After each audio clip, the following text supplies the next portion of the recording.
Tribun News Today.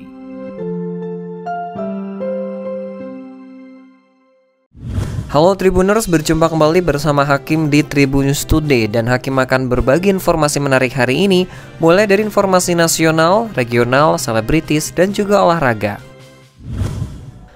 Pusat Pengendalian dan Pencegahan Penyakit atau CDC Amerika Serikat dan Organisasi Kesehatan Dunia WHO pada November lalu telah memperingati bahwa campak dapat menjadi ancaman yang akan segera terjadi di setiap wilayah di dunia.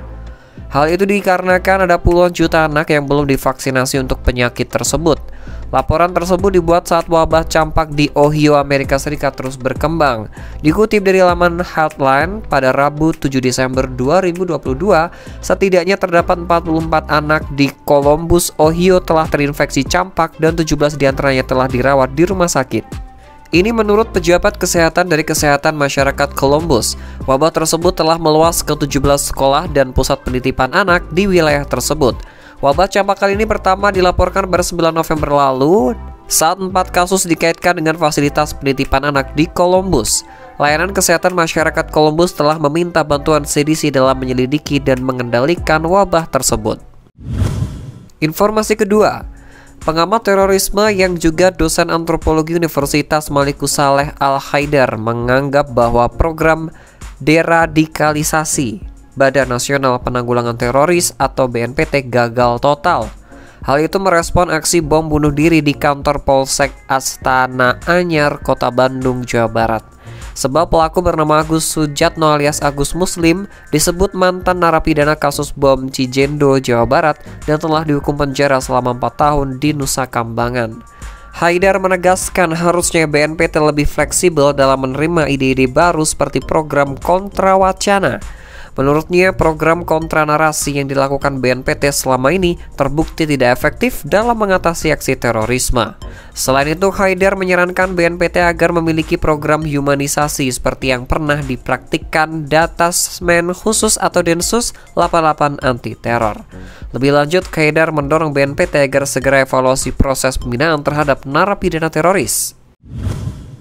Informasi ketiga, pernikahan Kaisang Pangarep dan Erina Gudono pada 10 Desember 2022 membawa rezeki untuk pengrajin karangan bunga di Kota Baru, Yogyakarta.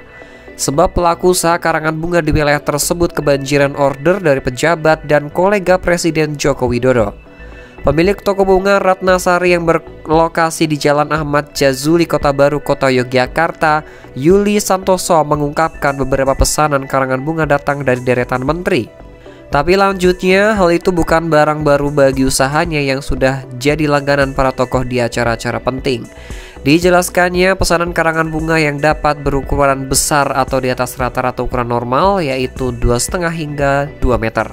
Menurutnya, para pelaku usaha di kawasan Kota Baru pun tidak aji mumpung dan tetap memberikan bandrol standar seperti pesanan pada umumnya antara 1 juta hingga 2,5 juta.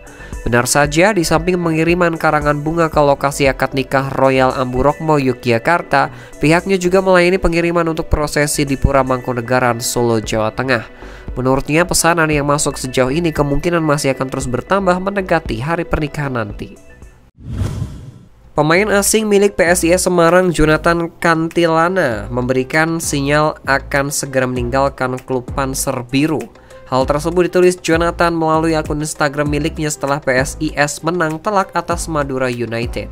Diketahui PSIS Semarang baru saja menang atas Madura United dalam laga lanjutan Liga 1 yang kembali digelar setelah tragedi Kanjuruhan.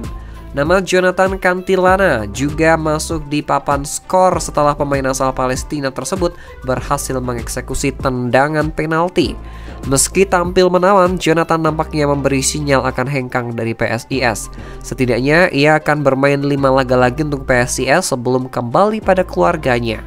Bahkan dalam unggahan Instagramnya, Cantilana mempersembahkan kemenangan yang PSIS dapat atas Madura United untuk sang istri. Tak detail, namun ia menyebut kondisi keluarganya sedang dalam kondisi sulit.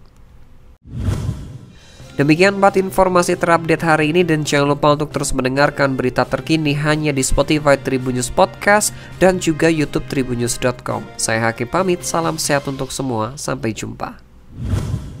Tribun News Today.